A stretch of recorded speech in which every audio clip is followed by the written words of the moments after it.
언약 신학 10번째 시간입니다. 하나님의 열심과 믿음이라는 제목으로 말씀을 나누도록 하겠습니다.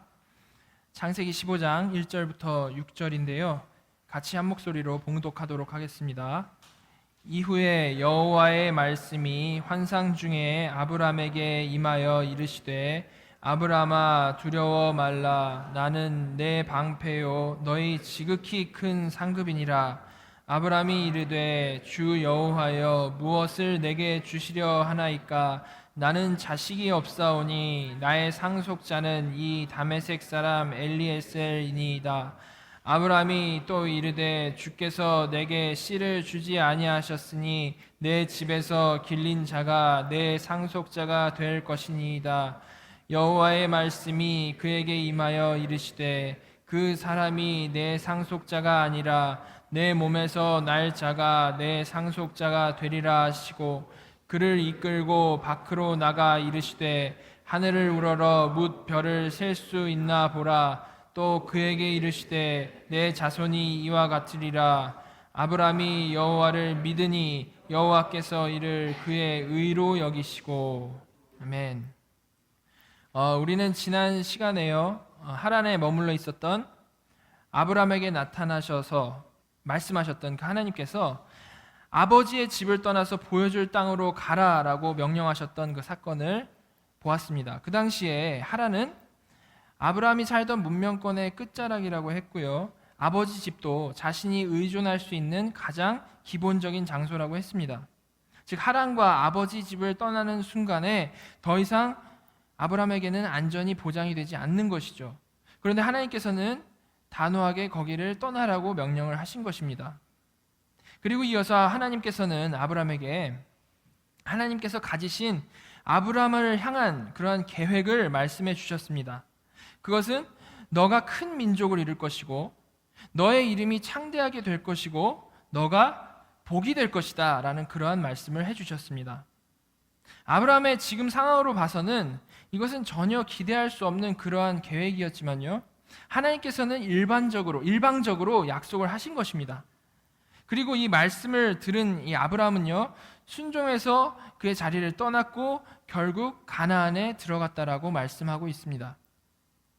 이것이 이 사건의 겉모습인데요, 이 겉모습을 이해하는 것을 넘어서 이 전체 구속사 가운데에서 이 사건이 어떤 의미를 가지고 있는지를 이해하는 것이 매우 중요합니다.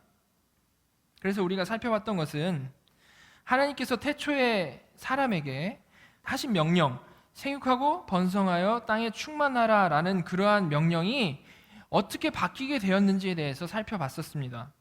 이 명령은 죄 없는 상태에서 이 명령을 들었던 그러한 아담, 그리고 모든 죄인, 모든 죄악된 상황이 제거된 상태에서 살았던 당대의인 노아, 그들에게 내려졌던 명령이었죠. 똑같이 내려졌던 명령이었는데요, 죄 없던 사람 아담은 스스로 죄를 지으면서 그 명령을 지켜내지 못했고요, 선별된 의인 노아, 그리고 노아 가족들은 그 명령을 지켜내지를 못해서 결국은 그 대가 바벨탑 사건으로 이제 마무리되는 것을 우리가 살펴봤었습니다.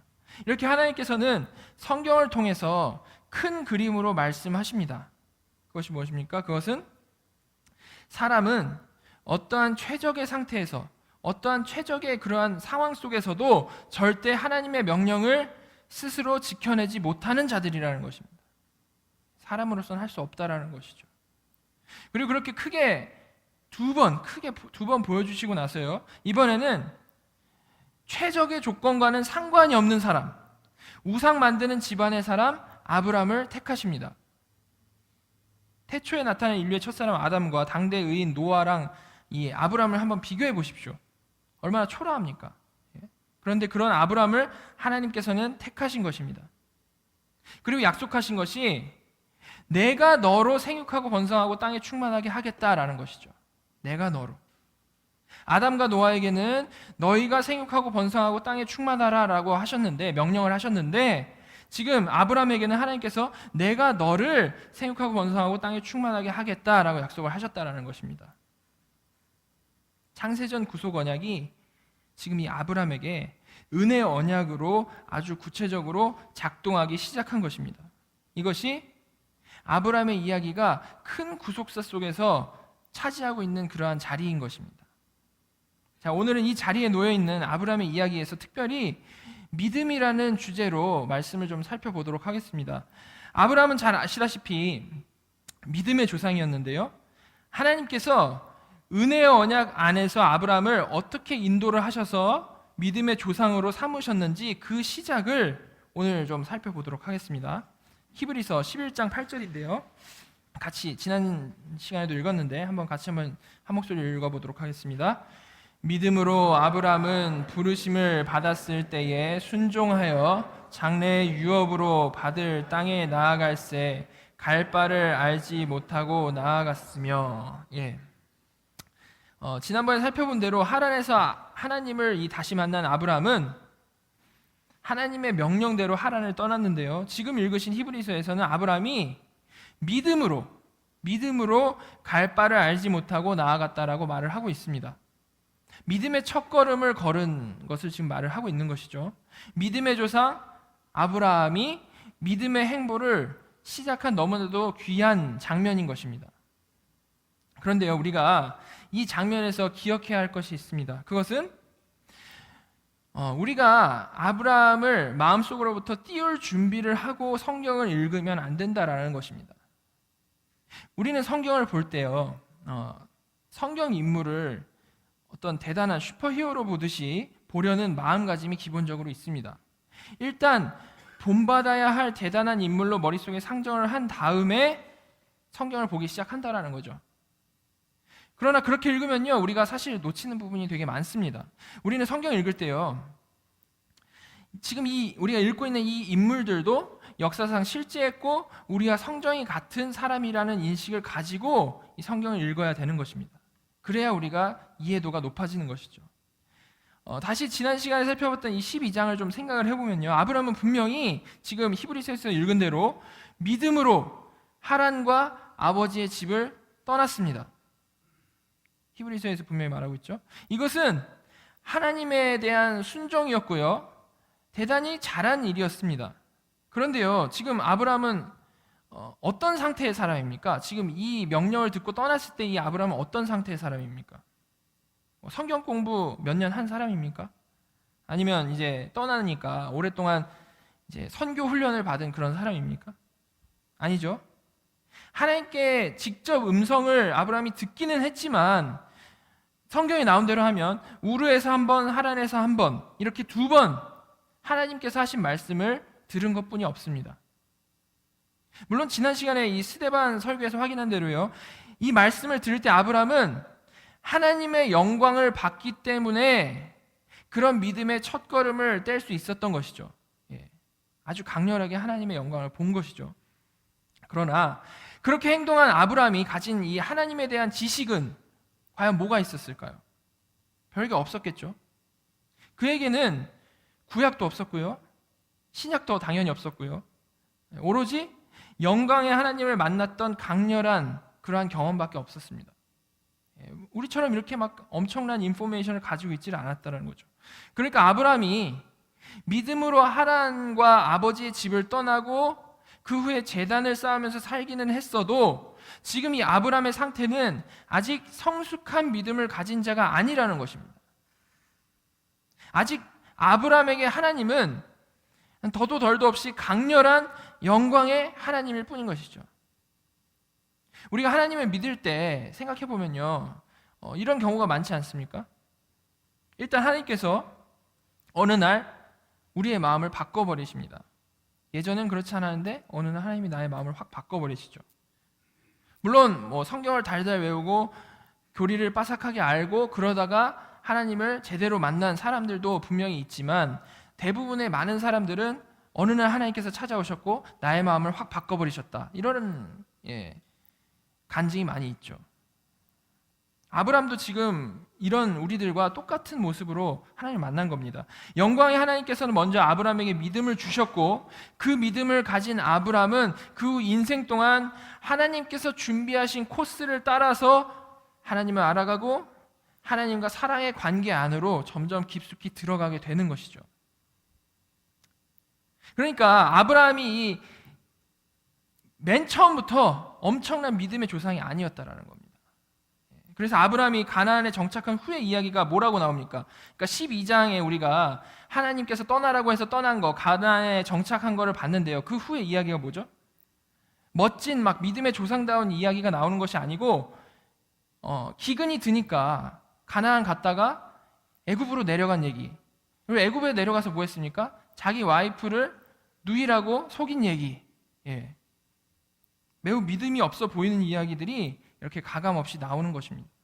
성경은 이처럼 아브라함을 믿음의 슈퍼히어로로 포장할 그러한 의도가 전혀 없습니다. 그럼에도 우리는 이런 부분을 유심히 안 보고 그냥 이삭을 바친 아브라함, 그 이미지를 가지고 아브라함을 처음부터 끝까지 다 해석을 하는 거죠. 그러나 그것은 잘못된 관점인 것입니다. 이렇게 아브라함은요, 하란을 떠날 때부터 실제로 하나님께서 주신 믿음을 분명히 갖기는 했지만 우리처럼 부끄러운 일도 당하고 실패도 하면서 하나님께서 허락하신 인생을 살아갔던 것입니다. 그러던 중에 하나님께서는 아브라함에게 다시 나타나십니다. 자, 창세기 13장 14절부터 18절인데요. 제가 읽어보도록 하겠습니다. 롯이 아브라함을 떠난 후에 여호와께서 아브라함에게 이르시되 너는 눈을 들어 너 있는 곳에서 북쪽과 남쪽 그리고 동쪽과 서쪽을 바라보라. 보이는 땅을 내가 너와 내 자손에게 주리니 영원히 이르리라.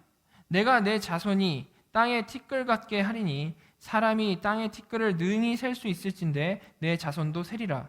너는 일어나 그 땅을 종과 횡으로 두루 다녀보라. 내가 그것을 내게 주리라. 이에 아브라함이 장막을 옮겨 헤브론에 있는 마므레 상수리 수풀에 이르러 거주하며 거기서 여호와를 위하여 제단을 쌓았더라. 하나님께서는 이렇게 아브라함에게요 다시 나타나셔서 약속을 하셨는데요. 그 약속은 첫 번째로 15절에 보시면 땅에 대한 약속, 즉 땅에 충만하게 하겠다라는 약속이 있었고요. 16절에 보시면 자손에 대한 약속, 생육하고 번성하는 것에 대한 그러한 약속을 하십니다. 12장에서보다 그 약속이 더 구체화되었고요. 그 내용은 아담과 노아에게 하셨던 명령과 동일하다라는 것이 더 명확히 드러났습니다. 말씀드린 대로 아담과 노아에게는 명령하셨던 내용을 아브라함에게는 하나님께서 직접 하시겠다라고 이렇게 강하게 얘기를 해주신 것이죠. 그에 대한 반응으로 아브라함은요 뭘 했다라고 나옵니까? 18절에 보면 제단을 쌓았다라고 말씀을 합니다. 이 제단 쌓은 것을 보면 12장에 한 번 나오고요 13장에서는 지금 읽은 부분까지 해서 두 번 아브라함이 하나님께 제단 쌓은 모습이 나옵니다.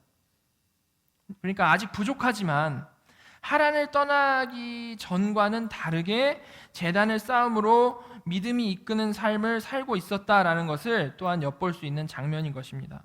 진전이 있는 것이죠. 그 전과는 다른 겁니다. 그런데 이렇게 다시 한번 약속을 굳건히 세워주신 하나님께서는 14장에서 아브라함이 이전에 경험하지 못했던 엄청난 스케일의 어려움을 경험하게 하십니다. 예, 제가 거기에는 나오지 않았는데요. 그것은 동방에서 이 쳐들어온 네 나라 연합군이 조카 롯과 그의 가족을 포로로 잡아갔던 그러한 사건이었습니다.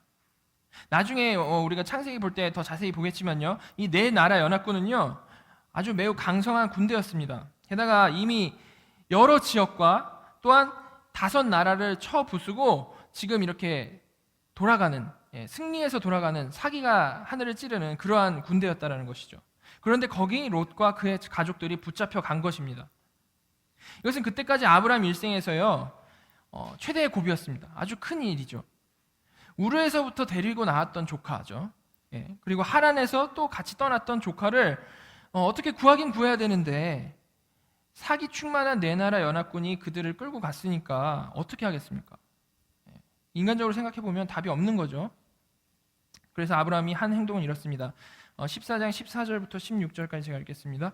아브라함이 그의 조카가 사로잡혔음을 듣고 집에서 길리고 훈련된 자 318명을 거느리고 단까지 쫓아가서 그와 그의 가신들이 나뉘어 밤에 그들을 쳐부수고 다메섹 왼편 호바까지 쫓아가 모든 빼앗겼던 재물과 자기의 조카 롯과 그의 재물과 또 부녀와 친척을 다 찾아왔더라.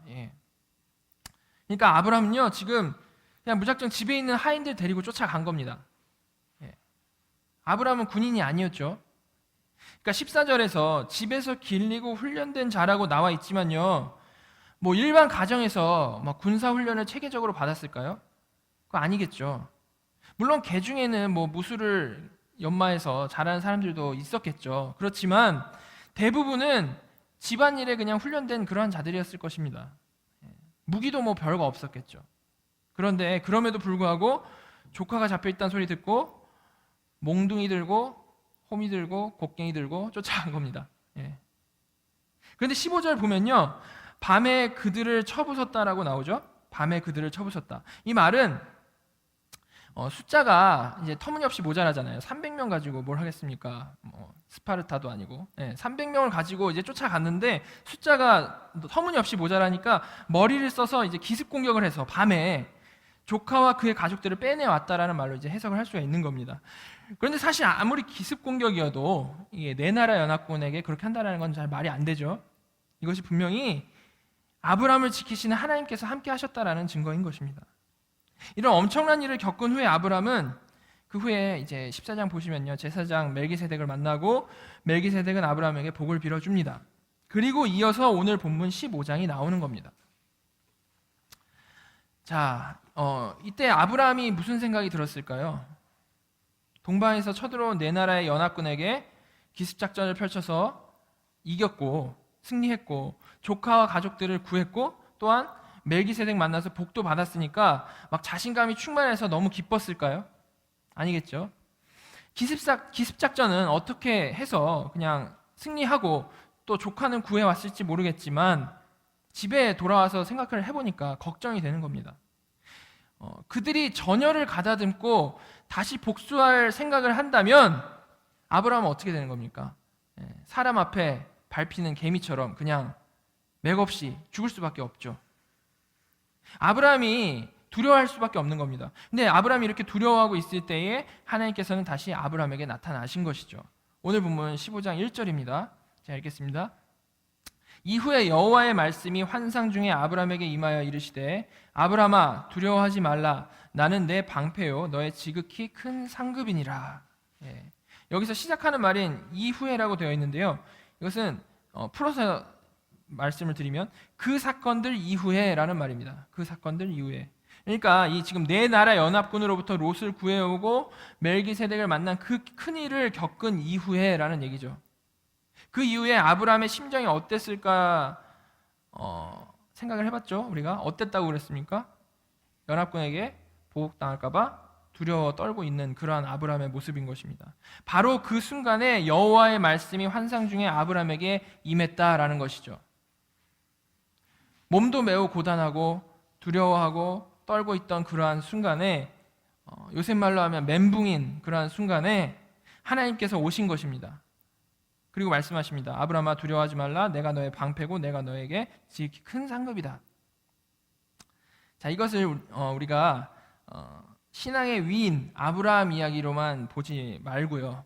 막 이렇게 기본적으로 은혜 받을 생각으로만 보지 말고요. 우리에게 일어난 일로 한번 생각을 해봅시다. 우리가 아브라함 삶에 들어가 보는 겁니다. 우리가 어느 날 하나님께서 복이 되겠다라고 약속을 하셔서 삶에 익숙한 자리를 박차고 우리가 떠났다라고 생각을 해봅시다.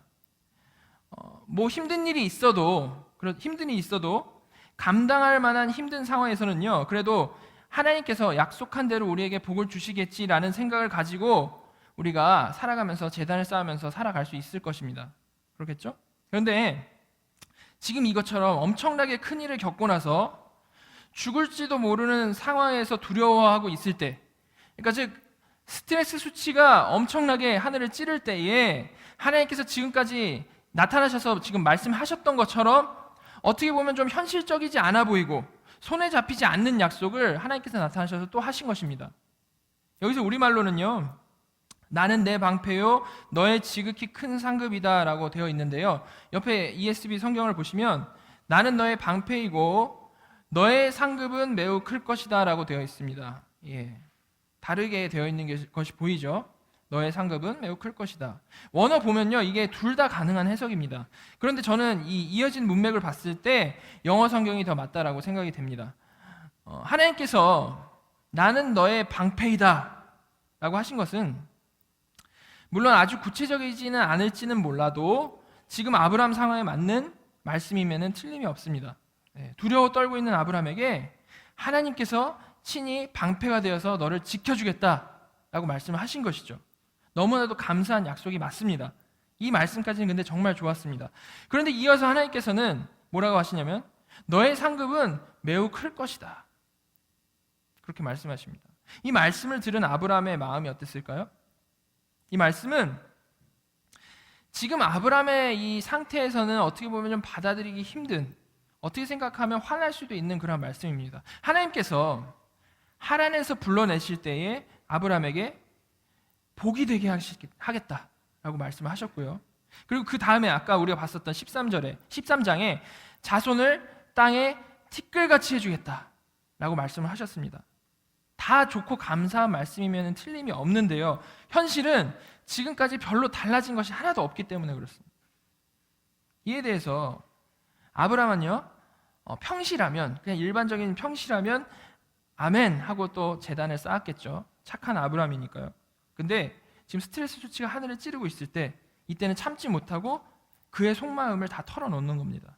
자, 창세기 15장 2절과 3절 제가 읽겠습니다. 아브라함이 이르되 주 여호와여 무엇을 내게 주시려 하나이까? 나는 자식이 없사오니 나의 상속자는 이 다메섹 사람 엘리에셀이니이다. 아브라함이 또 이르되 주께서 내게 씨를 주지 아니하셨으니 내 집에서 길린 자가 내 상속자가 될 것이니이다. 어떻게 보면 삐진 것 같아 보이는 그러한 응답입니다. 복이 되게 하겠다, 상급이 매우 크게 하겠다라고 하셨는데 지금 아브라함이 말한 것처럼 도대체 나에게 뭘 주시려는 겁니까? 물어보는 것이죠. 땅에 티끌같이 자손이 많게 하시겠다라고 했는데 여전히 자손 한 명도 없지 않습니까? 그래서 아브라함은 여전히 상속자가 없는 자신이 인간적으로 준비한 방법을 하나님께 말씀을 드립니다. 뭐라고 말합니까? 제가 준비한 저의 상속자는 다메섹 사람 엘리에셀인데요, 하나님께서 씨를 주지 않으셨기 때문에 바로 이 자가 내 상속자가 될 겁니다 라고 말을 하는 겁니다. 하나님께서 말씀하시고 안 해주셔서 내가 스스로 해결책을 마련해 봤다라는 거죠. 불평을 늘어놓는 상황이면 틀림없습니다. 저는요, 바로 이 모든 과정, 이렇게 아브라함 입에서 불평까지 이렇게 끌어내신 이 모든 과정이 하나님께서 아브라함을 다루시는 방법이었다라고 생각을 합니다. 우리가 하나님을 만나고요, 처음에는 세상이 달라 보이고 마음이 기쁘고 정말 모든 것이 변해 보이죠. 영광의 하나님을 만났으니까 그러한 반응이 우리에게서 나오는 것은 너무나도 당연합니다. 전에 모르던 기쁨과 감사와 평안을 우리가 맛보며 살아갑니다. 그런데요, 살아가면서 그게 언제나 완벽하게 아주 fully 유지가 됩니까? 아니죠. 유지가 되면 좋은데 항상 그렇진 않지 않습니까? 솔직히 오르락 내리락 합니다. 그런데 우리가 가진 유혹이 뭡니까? 사람들 앞에서는 우리 교회에서는 자꾸 이렇게 자기 부인 이런 얘기를 하지만 보통 이렇게 교회에서는 사람들 앞에서는 나는 항상 하나님과 동행하며 항상 주 안에서 기쁘고 이런 식으로 보이기를 좋아합니다. 그런 유혹이 있죠. 그리고 이것이 사람에게 그렇게 보이고 싶어하는 것을 넘어서 하나님 앞에서도 우리가 살아가면서 자꾸 솔직하지 않아질 때가 많습니다. 하나님과 깊은 관계를 잃어버린 지가 꽤 됐는데도 불구하고 게으름에 빠져서 그냥 하던 대로 무감각하게 신앙생활을 하는 것, 하나님 앞에서 가슴 찢고 회개하지 않고 말씀과 기도로 다시 그 관계를 회복하려고 하지 않고 그냥 아무렇지도 않은 사람처럼 살아가는 삶, 이런 모습이 우리에게 나타났을 때요, 각자 지난 날들을 좀 생각을 해보시면 하나님께서 우리에게 베풀어 주신 복이 무엇이었습니까? 그런 상황에 있는 나에게 하나님께서 나에게 베풀어 주신 복이 무엇이었습니까? 그것은 우리 삶의 기반을 흔드는 것, 그것은 우리의 삶에 어려움을 허락하시는 것, 그것은 사람들과의 관계를 힘들게 만드시는 그러한 것이었습니다. 이런 모든 것들은 분명히 힘든 일이고 그 근원은 우리 죄성에서부터 시작되는 것이지만 결국 우리가 우리 자신을 다시 한번 솔직하게 바라볼 수 있게 했고요. 하나님을 찾을 수밖에 없도록 만드는 일들이었습니다. 힘들었지만 궁극적으로는 하나님의 복이었던 것이죠. 그 힘듦이. 지금 아브라함 상황도 그런 겁니다. 하나님의 부르심에 순종해서 믿음의 여정을 떠났고 가는 곳곳마다 제단을 쌓으면서 살았지만 마음속에는 하나님께서 복이 되게 해주시겠다, 땅에 티끌처럼 자손이 많게 해주시겠다라는 그런 말씀을 듣긴 들었는데 사실 아무런 변화가 없는 것에 대한 불평이 마음속에는 있었던 것입니다. 그것을 평소에는 드러내지 않고요, 그냥 종교심으로 살짝 덮고 있었죠. 그런데 지금 마음 깊은 곳에서부터 있는 그런 굳건한 불평이 터져 나온 것입니다. 하나님 앞에서는 사람이 어떠한 것도 숨길 수가 없습니다. 우리 머리털 하나까지 세신바 되시는 하나님이라고 그랬죠. 하나님께서는 우리의 그런 불평, 우리의 마음 깊은 곳에서부터 못마땅해 하는 그런 것을 다 아신다라는 것입니다. 근데 우리가 그거를 드러내지 않고 겉으로는 하나님 사랑합니다, 하나님 찬양합니다 하고 있었을 때 딴 사람들은 속을지 몰라도, 그리고 나 자신도 속을지 몰라도, 왜냐하면 내가 계속 그게 익숙해지다 보면 그게 내 자신이 되거든요. 근데 나 자신은 속을지 몰라도 하나님은 보고 계신다는 거죠. 그 마음을. 그때 하나님께서는 여러 상황을 통해서 하나님 앞에 솔직히 털어놓게 하시는 것입니다. 내 자신을 보게 하시는 것이죠.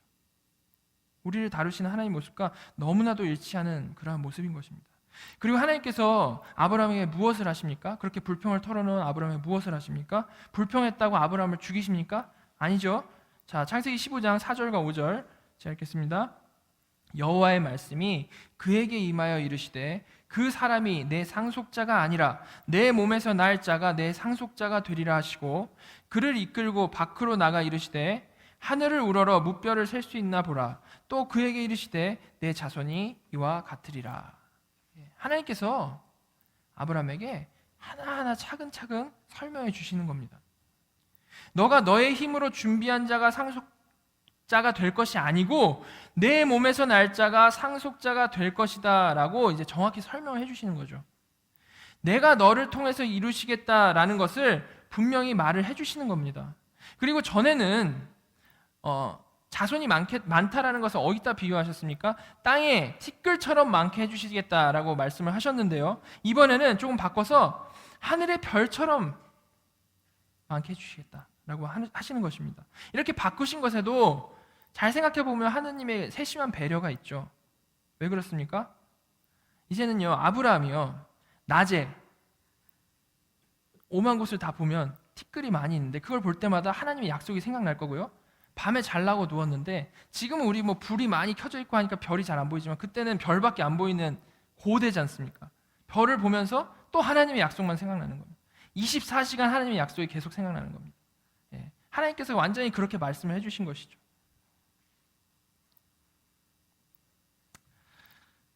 정말 감사한 일인 것이죠. 이렇게 하나님께서는 이렇게 아브라함의 불평에도 노하지 않으시고 하나하나 이렇게 친절하게 설명을 해주셨습니다. 자, 하나님께서 왜 그렇게 하셨을까요? 어떻게 생각해 보면 매우 당연한 것입니다. 아브라함은요, 하나님에 대해서 영광의 하나님을 만나긴 했지만 하나님에 대해서는 잘 몰랐고 이제 처음으로 배워가는 어린아이와 같은 존재이기 때문에 그렇습니다. 아브라함이라고 시작부터 대단한 믿음의 조상이 아니었다라고 했죠. 우리가 몇 주 후에 살펴보겠지만 율법을 받은 이스라엘 백성은요, 율법의 근거에서 하나님께 불평할 때 무서운 심판을 받았습니다. 그러나 지금 아브라함은 그런 법을 받은 적도 없고 오로지 하나님께서 찾아오셔서 하나하나 인도하는 대로, 인도해 주시는 대로 살아온 것밖에 없다라는 것입니다. 어린아이가 이해를 못할 때 어떻게 보면 좀 불평이 섞인 질문을 한다라고 해서 부모님이 그 어린아이를 호되게 혼냅니까? 그거 아니지 않습니까? 그와 똑같이 하나님께서도 그렇다라는 겁니다. 이렇게 하나님께서는 전적인 은혜로 아브라함을 대하십니다. 이런 하나님의 친절한 설명에 대해서 아브라함이 가졌던 마음을 성경은 아주 직접적으로 묘사하고 있습니다. 창세기 15장 6절 같이 한번 읽겠습니다. 아브라함이 여호와를 믿으니 여호와께서 이를 그의 의로 여기시고. 자, 지금 이 말씀은요, 분명히 하나님의 영감으로 쓰여진 하나님의 말씀이 맞습니다. 그런데 가만히 보시면 지금 이 문장은요, 하나님께서 말씀하신 것도 아니고 아브라함이 말한 것도 아닙니다. 그죠? 그럼 누가 말한 겁니까? 창세기를 쓴 모세가 주석으로 단 겁니다. 하나님과 아브라함의 대화를 진행하다가 갑자기 저자가 등장해서 한마디 하는 것이죠. 그것도 믿음의 조상 아브라함의 믿음을 설명하는 내용을 직접적으로 설명을 하는 겁니다. 그렇다면 이 설명은 정말 아주 중요한 의미가 있겠죠. 예. 갑자기 저자가 쓰다가 확 들어와가지고 한마디 하는 건데 너무나도 중요한 의미일 것입니다. 지금 어떤 상황이었죠? 아브라함이 하나님께서 너가 상급 많이 받을 것이다 라고 하신 것에 대해서 평소에 품고 있던 그런 불평을 털어놓았는데 그것에 대해서 하나님께서 앞으로 어떻게 해주실지를 차근차근 설명해 주신 그러한 상황이었습니다. 근데 갑자기 제3자인 모세가 끼어들어서 아브라함이 그 말씀 듣고 하나님 믿었다라고 말을 했다라는 겁니다. 구약에서요, 믿었다라는 것은 상대방을 의지한다, 상대방의 말을 신뢰하고 그가 말하는 것을 아주 사실로 믿는다, 100% 신뢰한다라는 그러한 뜻이 이제 믿는다라는 것인데요. 지금 모세가 평하기를 아브라함이 하나님을 믿었다라고 말을 하고 있다라는 겁니다. 우리 표현으로 하면 하나님께서 말씀하시니까 아브라함이 아주 철석같이 믿었다라는 거죠. 우리가 히브리서에서 살펴본 대로 아브라함은 하란에서부터 믿음을 가지고 있었습니다. 믿음으로 하란을 떠났죠. 그런데 그 믿음은 하나님께서 주신 믿음, 수동적인 믿음이었습니다. 하나님과 관계 안에서 나온 굳건한 신뢰가 아직은 아니었던 것이죠. 그 당시에는. 그때 아브라함은 하나님에 대해서 아는 지식이 별로 없었고요, 하나님과 관계라기보다는 일방적인 하나님의 명령만 2번 들었으니까 당연했겠죠. 그런데 지금 여기서 모세가 아브라함이 믿었다라고 했을 때의 상황은 어떻습니까? 완전히 달라졌습니다. 어떻게 달라졌습니까? 아브라함이 힘든 상황 가운데 있을 때 하나님께서 나타나셔서 나는 너의 방패다라고 위로해 주셨고요, 이어지는 이 아브라함의 불평에 대해서도 하나님께서 차근차근 설명해 주심으로 하나님과 아브라함 사이에는 어린 아들과 아버지 사이와 같은 그런 따뜻한 관계가 형성된 것입니다. 그 전까지는 하나님이 명령하시면 대답도 안 하고 그냥 제단 쌓고 움직이고 이랬는데요, 여기서는 드디어 이제 관계가 형성된 것이라는 것이죠. 이전에 하란에서 떠날 때 아브라함이 가졌던 믿음이 대단하고 거룩하신, 저기 멀리 계신 엄청난 신에 대한 그러한 경외심에서 나온 믿음이었다면, 여기서 아브라함의 믿음은 관계 속에서 터져나오는 아버지 하나님에 대한 그러한 신뢰가 된 것입니다. 수동적인 믿음에서 능동적인 믿음으로 바뀐 것이죠. 이렇게 아브라함의 믿음은 새로운 국면을 맞이한 것이고요, 모세는 그 중요한 포인트를 짚어주기 위해서 갑자기 대화 사이에 끼어들어서 이렇게 우리에게 설명을 해준 겁니다. 그리고 여기 모세는 한 가지 하나님의 또 특별한 것을 얘기하는데요, 하나님의 공식을 독자들에게 설명을 해줍니다. 그것은 아브라함이 믿을 때 하나님께서 그것을 의로 여기셨다라는 겁니다. 믿는 것이 곧 의다라는 그런 공식을 우리에게 준 것이죠. 우리가 일반적으로 생각할 때 누군가를 믿는 게요, 그게 의입니까? 아니죠. 둘은 다른 개념입니다. 그런데 하나님께서는 하나님을 믿으면 그것을 의로 여겨주겠다라고 정하셨다라는 겁니다. 원래 그렇지 않은데 하나님께서 그렇게 정하신 것이기 때문에 여기서 표현이 뭘로 나오냐면 여기셨다라고 나오는 거죠. 여기셨다. 다시 말하면 아브라함은 사실 여전히 죄인이 맞는데 하나님께서는 아브라함의 믿음을 통해서 의인으로 여겨주기로 작정하셨다라는 겁니다. 하나님을 믿는 죄인에게 하나님께서 주권적으로 의의 옷을 입혀버리셨다라는 거죠. 이렇게 죄인을 믿음으로 의롭다 하는 것, 죄인을 믿음으로 의롭다 하시는 것, 그것이 뭡니까? 우리가 굳건히 붙잡는 교리, 이신칭이죠. 하나님의 말씀을 믿고 그 믿음에 의해 의롭다함 받는 것. 이 교리가 없었으면 죄인인 우리는 그 누구도 의인일 수가 없는 겁니다. 지옥 갈 수밖에 없죠. 이렇게 모세는 하나님께서 아브라함이 믿었을 때 의롭다 칭해 주심을 짚어주고요, 다시 바로 하나님과 아브라함의 대화로 이어서 갑니다. 갑자기 껴들어서 한마디 하고 다시 원래대로 돌아가는 거죠. 이어지는 7절부터 땅에 대한 약속에 대해서 하나님께서 다시 구체적으로 설명을 해주시는 이 장면이 묘사되고 있습니다. 생육하고 번성하는 이 후손에 대한 약속, 땅의 티끌같이 하늘의 별같이 많아질 그 후손에 대한 약속 이후에 지금 여기서는 땅에 충만하게 되는 땅에 대한 약속이 이어지는 것입니다. 자, 이것에 대해서는 우리가 다음 주에 살펴보도록 하겠습니다. 여기서도 후손을 설명해 주실 때와 마찬가지로 하나님께서는 아브라함이 잘 이해할 수 있게 차근차근 설명을 해주신다는 겁니다. 오늘 우리는 하나님과 아브라함이 언약을 맺는 그 장면 중심에 아브라함이 믿음으로 의롭다함을 받은 아주 중요한 사실이 놓여 있다는 것을 살펴봤습니다.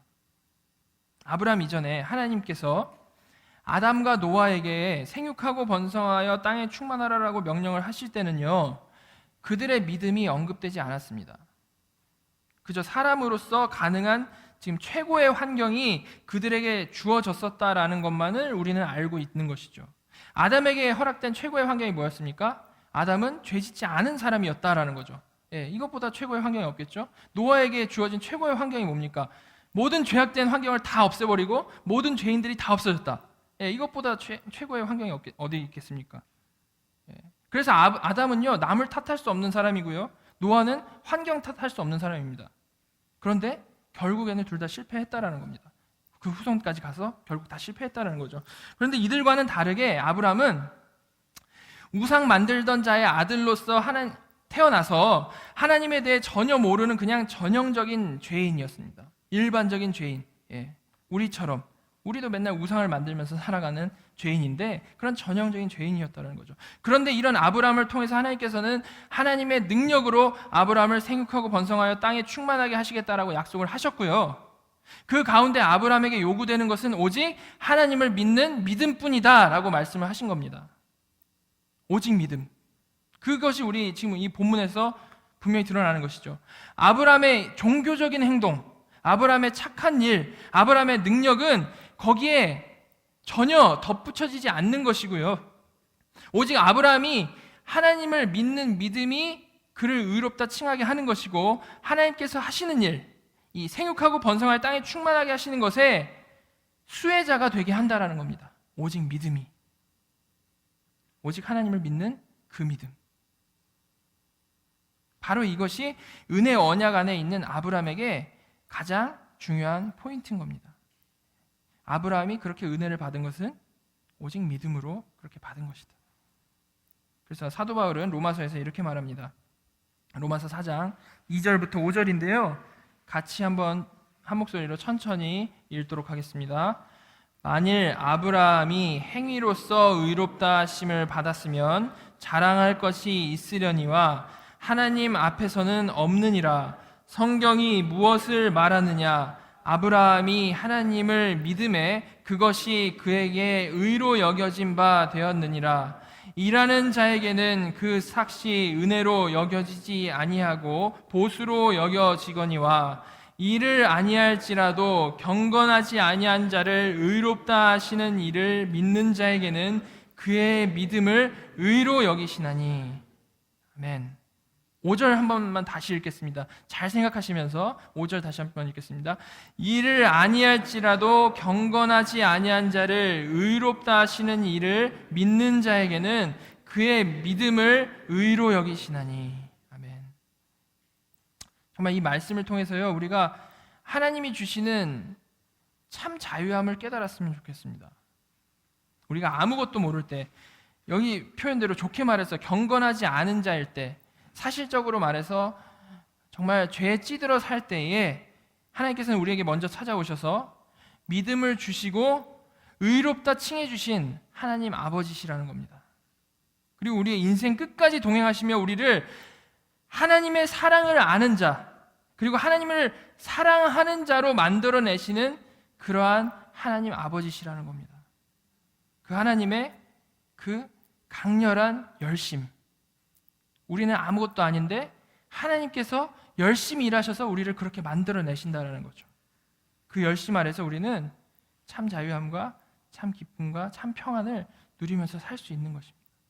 우리가 한 건 아무것도 없는데 오직 믿음으로. 우리는 하나님을 위해 자꾸 우리가 무언가를 해드리려는 그러한 습성이 있습니다. 그러나 하나님께서 원하시는 것은요, 그것이 아닙니다.